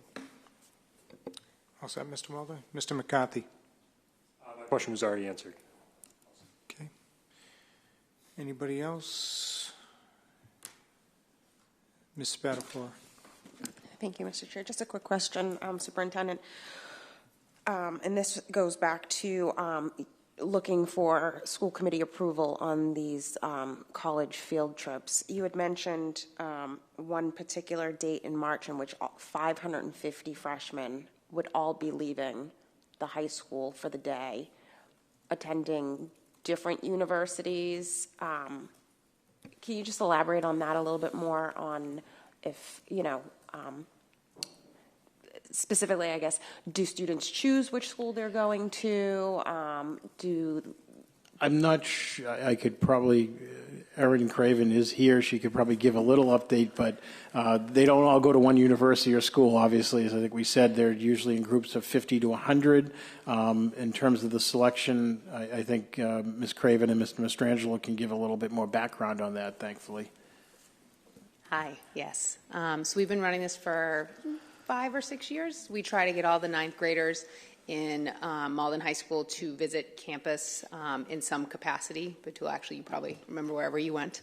It is an opportunity for our 9th graders to visit a college campus, for a lot of them for the first time ever, and some of them the only time. We will take as many colleges as will take us. The more colleges we get, the fewer we send to each place. Some schools will elect, Framingham State has taken 100 students and divided them into 5 groups of 20 when they get there. And some can only support 25. So we work with the local universities as much as possible and just kind of meet our needs as much as they'll meet our needs on a yearly basis. So in some cases, Southern New Hampshire University last year wanted to take 50 students, for example, and we only found out about 4 weeks prior, and then we couldn't leave the state without permission. So the 27th should be a great day. The students will typically go by house or by class. So they go with familiar peers, sometimes, again, 25, 50, or 100 in a group, all dependent on what colleges will do for us because they're giving us their services for free for the day. So by and large, it's a positive experience for all the students that day, and it's a Herculean effort, so we want to start planning right now. If I could just add, we were kind of ahead of the, we, meaning Malden High School, was a little bit ahead of the curve on this trend. And when we started this years ago that Erin just mentioned, we didn't have as much of an issue getting schools because other schools weren't doing it.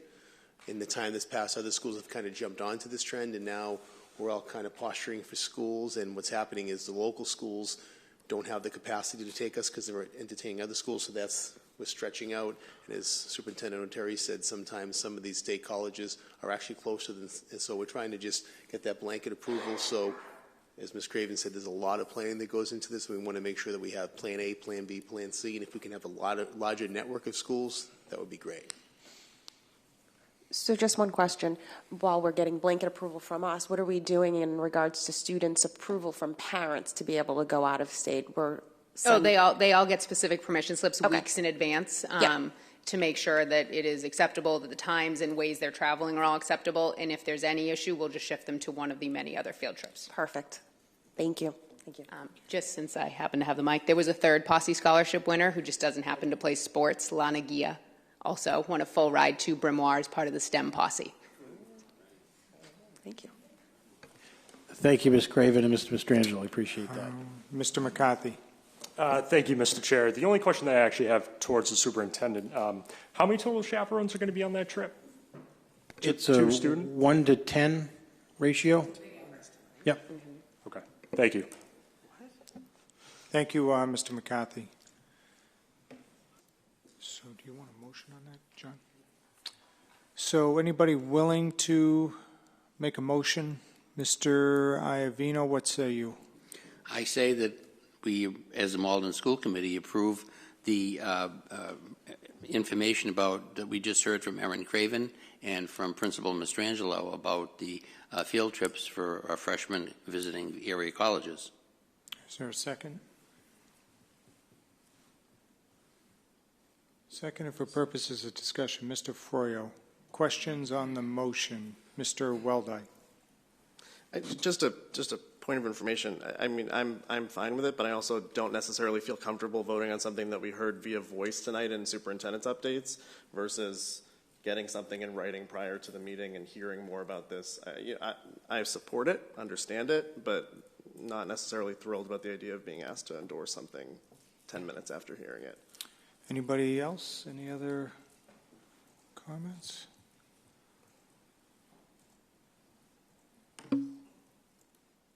Okay, Mr. McCarthy?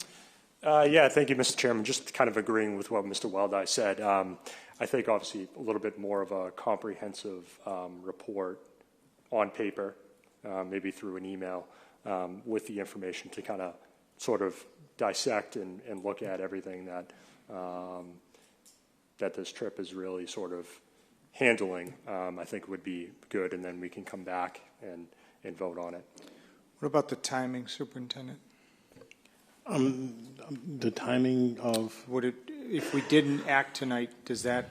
It's at the end of March, so I think we could have that. I mean, what we're simply saying is that because this is not an overnight or a late night field trip, and many of the schools that we'll be going to are closer than some of our own state universities, we would just be asking the school committee to approve an out-of-state trip, even though it's less distance and time than many of our own in-state trips. I mean, we can certainly prepare something in writing, but I didn't think it was that complex that warranted it. But certainly, whatever the committee would like, we can certainly provide.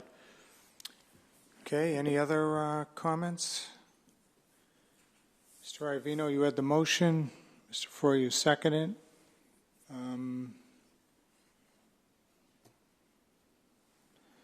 Mr. Weldai, are you motioning to table?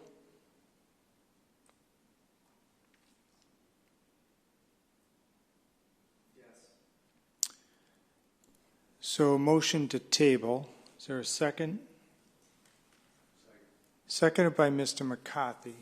So I think by parliamentary procedure, we'll first act on the motion to table. Now, if that passes, it will be tabled until the next meeting. If it doesn't pass, then we will go back to Mr. Iavino's motion, which was seconded by Mr. Froyo, to approve. Everybody clear on that? Let's have the clerk call the roll. Motion to table, yes is to hold it over, no is to continue discussion. Mr. Weldai? Yes. Ms. Luong? Mr. Drummond? Mr. Froyo? No. Mr. Ivino? No. Mr. Gray? No.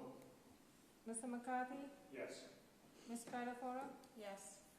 Mayor Christensen? No. 4-4, so the motion fails. Back to Mr. Iavino's motion. Clerk will call the roll. Mr. Weldai? This is a motion to, can you clarify? Mr. Iavino, the motion was to approve. Motion was to approve. Yes. Ms. Luong? Yes.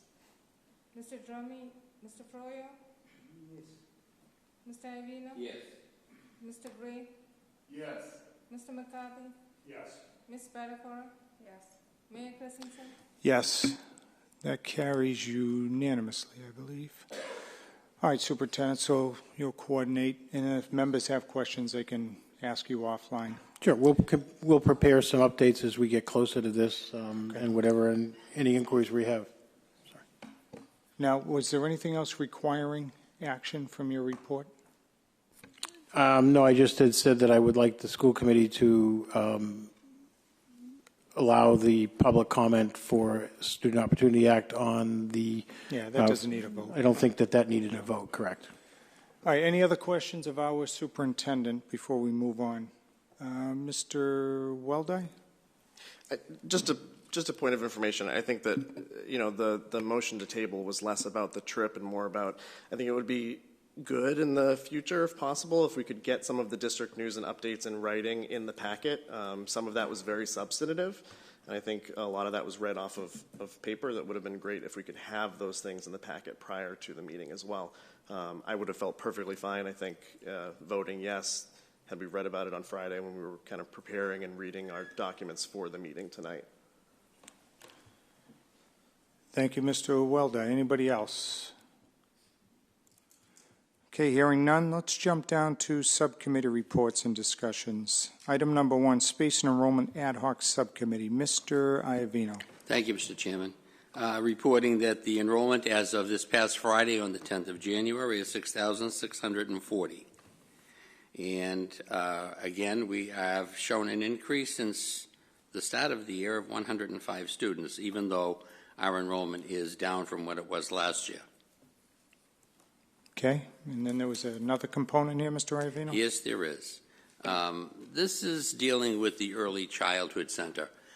I had meetings with Mr. Dolan. I'll be meeting with Principal Concannon tomorrow morning, and I believe the superintendent will be setting up an additional meeting with other members of other stakeholders on the issue of space at the Early Learning Center.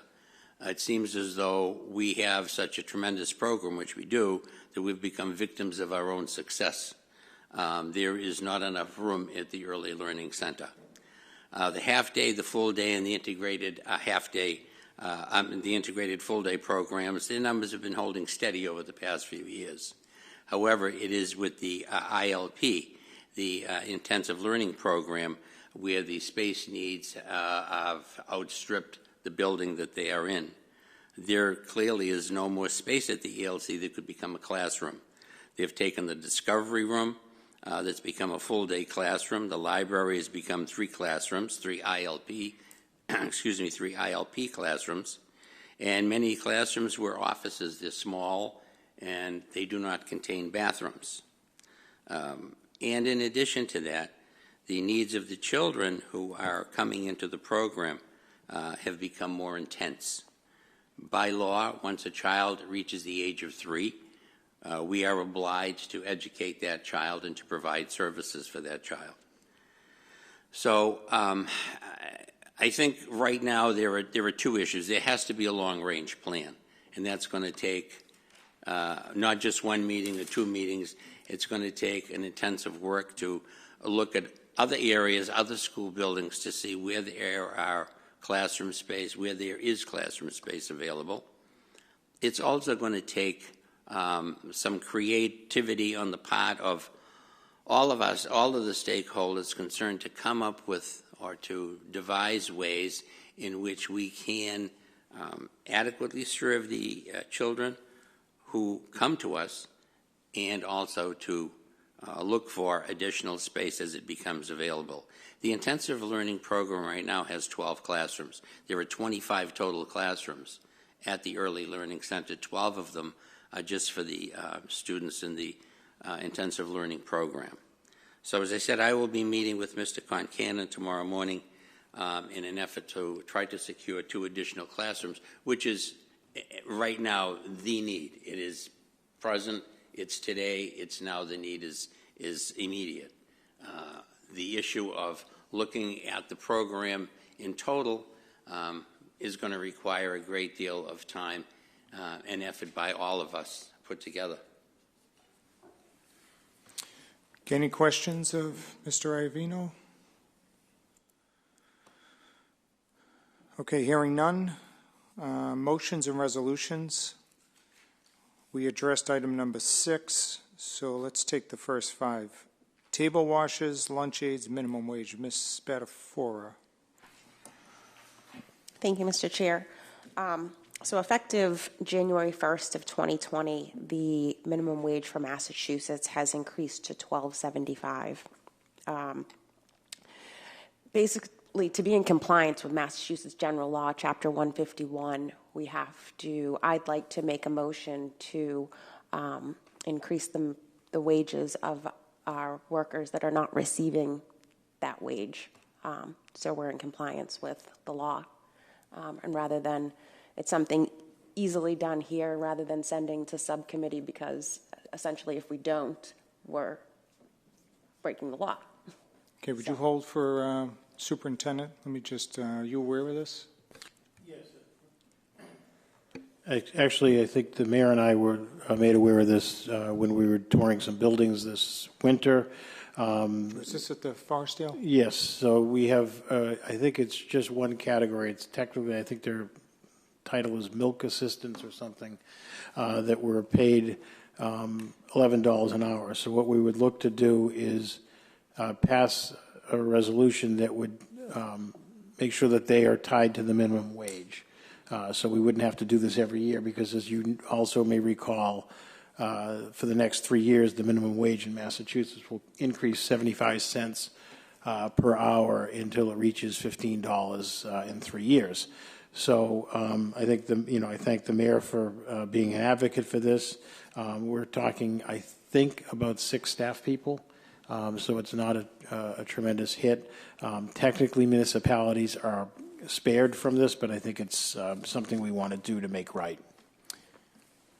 So motion by Ms. Spadafora, seconded by Mr. Iovino. Everybody clear? Mr. Gray, you have a question.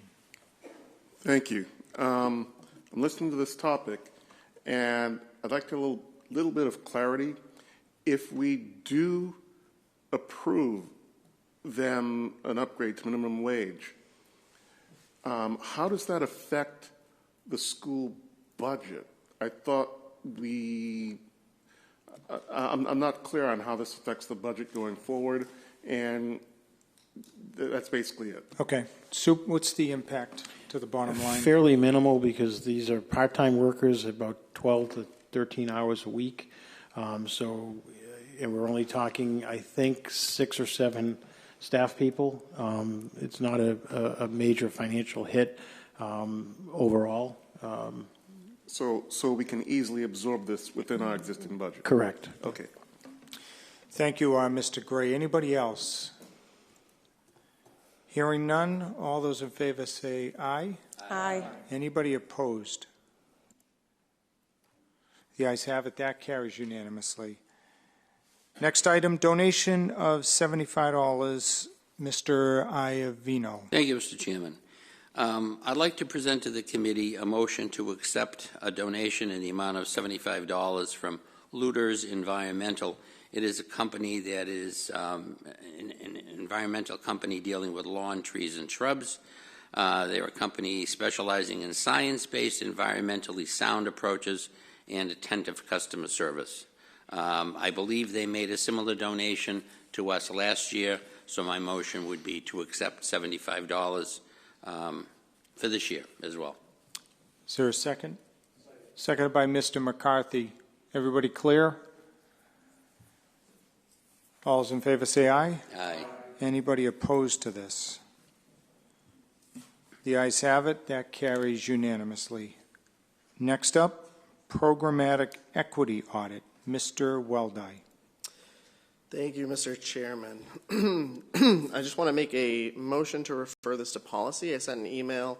I think for the time being, I think a motion to policy until the subcommittees for the next term are put out. But I sent an email earlier to Superintendent Terry, Assistant Superintendent Chase, just looking for sort of a breakdown in terms of programmatic equity and opportunity, what's going on in each of our, specifically in the K-8s, in terms of, you know, the SEI, SEI2, gifted, ASD pathways, all the different programs that we have, and kind of getting a real clear picture of what's where and what it looks like in each building. I think that a lot of the discussion that's been had over the past year is around that equity piece, and I think getting that centralized and down on paper so that we can see it is a good place to start that discussion. So I just want to make a motion to refer that to policy. Second? Seconded by Ms. Luong. Any questions on that? Chair has none. All those in favor say aye. Aye. Anybody opposed? The ayes have it. That carries unanimously. Item number 4, request for before-after-school program update and future planning. Mr. Weldai. Just one more, and I'm hoping through you to the superintendent that potentially at our February, if not February, then March meeting that we could have Ms. McGoldrick come and I think do a little bit of an update and a review about where we are. I think I've spent the better part of the past year on that side of the auditorium, and I think this is the first time that we haven't had parents come up and say something about before or after school care. And I think a lot of the changes that went on this year, you know, we've acknowledged a lot of the issues around that, and I think it would be great to sort of see where we've been, what we've reflected on because of that, and where we're going in terms of next year so that we can be real proactive with our planning for the parents in the community and be very transparent about that as well. So that's in the form of a motion? Yes. Well, let's get it up before us first there, Soup. Is there a second? Second, and for purposes of discussion, Mr. McCarthy. Superintendent, what do you think? Sure. I just also just trying to secure the date, but we will be providing a update for parents with a information session. I believe it's on February 13th. I just want to double check before I publicly commit to that, which will essentially give what I think Mr. Weldai is looking for, an update as well as future planning as to where we stand with the program. So, Mr. Weldai, do you want to withdraw in anticipation of that dedicated forum that will be held at one of the schools by Ms. McGoldrick? Yeah, I mean, I'm fine with that. I think it also would be nice to have sort of an update at the committee meetings because not everyone can make. Well, why don't we? But yeah, it doesn't have to be a formalized motion or anything. Yeah, why don't we do that? Let's first let her make her presentation, Superintendent, and then pending the outcome of that, we'll determine whether or not she comes before the full body, okay? Sure. So, Mr. Weldai, you'll withdraw that for now. Yes. Pending the outcome of this town hall meeting. Where's that going to be? We haven't determined the place yet. I think Salem would, but again, we haven't formalized that yet. Okay, and you'll make the committee aware as soon as you know the date and time? Absolutely. Okay. All right, thank you, Mr. Weldai. Item number 5, Sandy Hook Foundation Partnership. Ms. Luong. Yes, thank you, Chairman. Thank you, everybody. This is something that's kind of near and dear to my heart a little bit in terms of the importance of school safety. And I feel that, you know, the Sandy Hook, everybody's familiar with it. Everyone's familiar with the award-winning foundation that it is. And I think this is a really good opportunity for Malden to implement this program. It's a program in 3 parts. The first one is a K-5 curriculum that really talks about inclusivity in teaching children at a very young age, how to not leave a peer sitting by themselves, how to recognize the signs and when to include them. The 6th grade through 12th grade curriculum, Say Anything, is about teaching our older kids all about the warning signs and, you know, when is it a joke and all the different things of, potential suicide, potential harming themselves or other people. And then the third part is their amazing anonymous reporting system. And when I talked to some of the high school students about the different options last year, and why don't you say something? If you see violence or you see the potential, why don't you say something? And every one of them said to me, we're afraid. It's not that we don't want to say something, it's the peer pressure coming back. It's being labeled a rat, being able to not have repercussions socially. So I think this is a really good program, and I'm hoping that everyone will consider moving it forward. So you're asking for this to be referred, right? Yes, to policy. To policy, okay. Well, there's the motion. Is there a second for purposes of discussion? Mr. Weldai. Everybody clear then? This will be referred to policy for further discussion. All those in favor say aye. Aye. Anybody opposed? The ayes have it. That carries unanimously. So next up, we're going to get to personal privilege. Then we'll have a motion for executive session for the purposes of contract negotiations. But before we do, the moment you've all been waiting for, which is the announcement of the school committee subcommittees for 2020-2022. Standing committees are as follows. Budget. Ms. Spadafora, Chair, along with Mr. Drummy, Mr. Iovino, Mr. Weldai, Mr. Froyo.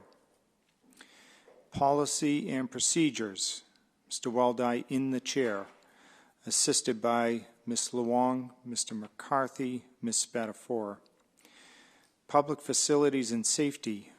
This will be led by Mr. McCarthy, assisted by Mr. Froyo, Mr. Gray, Mr. Drummy. Technology and Student Services. Mr. Froyo will lead the way, and he'll be assisted by Mr. Gray and Mr. Iovino. And finally, under Standing Committee's negotiations, Mr. Froyo will be in the chair, and he'll be working alongside Mr. Iovino and Mr. Gray. Ad hoc committees, Equity and Opportunity. 3-member committee led by Mr. Weldai, who will be working alongside Ms. Luong and Ms. Spadafora. Space and Enrollment, as you heard earlier, Mr. Iovino will chair, and he'll be working with Mr. Froyo, Mr. Drummy. Social, Emotional, and Physical Well-Being, Ms. Spadafora will chair, and will be working with Mr. McCarthy, Mr. Weldai. Finally, under ad hoc committees, Superintendent Evaluation, Mr. Drummy in the chair, and he'll be working with Mr. Iovino, Ms. Luong, and Mr. McCarthy. Our liaisons for 2020-2022. Sick Bank, Mr. Froyo. Shore Collaborative will be worked on by Mr. Iovino, Mr. Froyo. Malden High School Alumni Association, Mr. Froyo. Special Education Parent Advisory Council, Ms. Spadafora. And finally, English Language Learners Parent Advisory Council, Ms. Luong. So we'll have this posted at some point on our website. And if the members could let me know if there are any issues with these committees, we'll resolve that for our next meeting. Points of personal privilege, we'll go left to right. Any points of personal privilege? Mr. McCarthy. Thank you very much, Mr. Chairman. Just welcome back to all of my fellow colleagues here in the committee and the 3 new members. Look forward to working with all of you. I just have a couple of points of information coming out of the BB School. Spirit Week is going to be starting on Monday, January 27th. That's Dress to Impress Day. Tuesday, January 28th is Superhero Character Day. Wednesday, January 29th is Wacky Tacky Day. And Thursday, January 30th is Decade Day. And then Friday, January 31st is the famous Bulldog Friday. And then this coming Thursday evening, January 16th, there is a PTO meeting at 6 p.m. in the BB School Library. Thank you. Thank you. Other points of personal privilege. Mr. Iovino. Thank you, Mr. Chairman. I just want to welcome everybody back. I want to extend a hearty welcome to Mr. Luong and to Mr. Weldai and to Ms. Spadafora and all of our returning members and especially to Mr. Gray. Thank you, Mr. Ivan. Mr. Froyo. Thank you, Mr. Chairman. I hope I can have something about this building here. I lose my voice. Anyway, on January, this is Linden STEAM Academy. On January 17th, grade 4 is going to go to a Museum of Science field trip. On the 21st, it's the end of the second quarter. The 22nd is the beginning of the third quarter, and the year will be half over. It's unbelievable. On the 30th, grade 2 will take a field trip to the Museum of Science. And on the 31st, all the kids are going to be happy. It's report card day. Thank you. Thank you, Mr. Froyo. Ms. Spadafora. Thank you. I also would like to wish the newly elected school committee members welcome to the stage and looking forward to working with you for the next 2 years.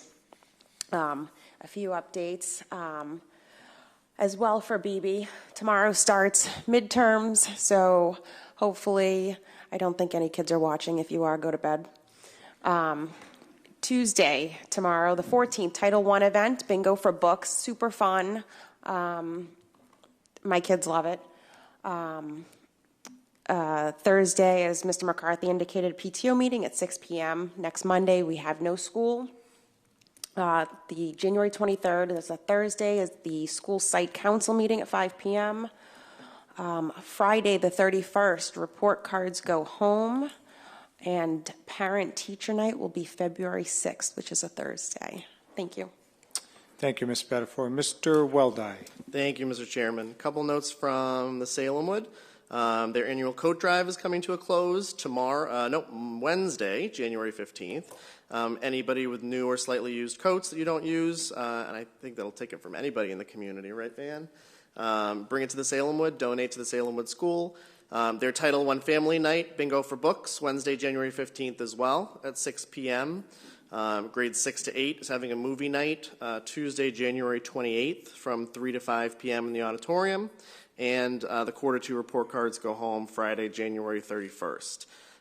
From the Forestdale, PTO meeting coming up tomorrow, January 14th, 5:45 p.m. The school council meeting is coming up Tuesday, January 21st at 6:30 p.m. Title I bingo for books at the Forestdale is also January 21st at 6 p.m. Note that pizza will be served. And the winter ball for grades 3, 4, and 5 is Friday, January 24th from 6 to 7:30. Tickets are available in the main office. Plug a note that this upcoming Saturday is the 27th annual North Shore Black Women's Association Martin Luther King Jr. Luncheon. It's an amazing time every year where you go. You get to be surrounded by some truly wonderful people who oftentimes remind you that you aren't doing enough yet, so you have to keep doing more. But involvement makes a difference is their theme, and it's truly something that they show on a year-to-year basis. So please come down Saturday, which I believe is the 18th, no, 13th, 14th, 18th. I had it right. And just a final note, I just want to say thank you again to everyone who's welcomed all of us new-ish folks to the school committee, but I also want to give a special thank you again to Tara Beardsley, who held this seat right before me. I think that over the past week or two, I've been culling through the extensive amount of materials that the Social Emotional Learning Committee, Rob and Jen and Tara, had put together, especially around recess, and the amount of work that went into working with parents, kids, teachers, other school committee members, looking at communities around us was definitely underplayed. So I really, truly appreciate all the work that she did, and I look forward to working with Rob and Jen to make sure that we keep moving it forward. So thank you, Mr. Chairman. Thank you. Mr. Furr, you have a motion? Yeah, no, Mr. Chairman, I'd just like to welcome the new members. I would be remiss if I didn't do that. Thank you. Thank you. Okay, we'll entertain any motions. Mr. Iovino. Motion to go into executive session, sir. For the purposes of For contract purposes of negotiations. contract negotiations, Seconded exactly. by Ms. Spadafora. Clerk will call the roll.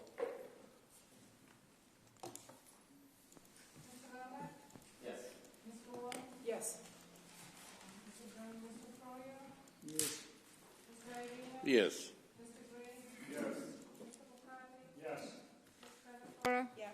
Mayor Christensen? Yes. Okay, we'll now go into executive session.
Gary, can I get a picture of that list of subcommittees really fast?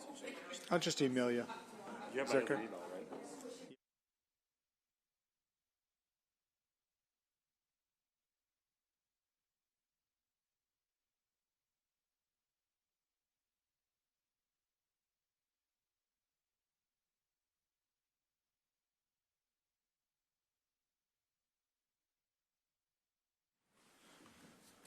Okay, we'll entertain any motions.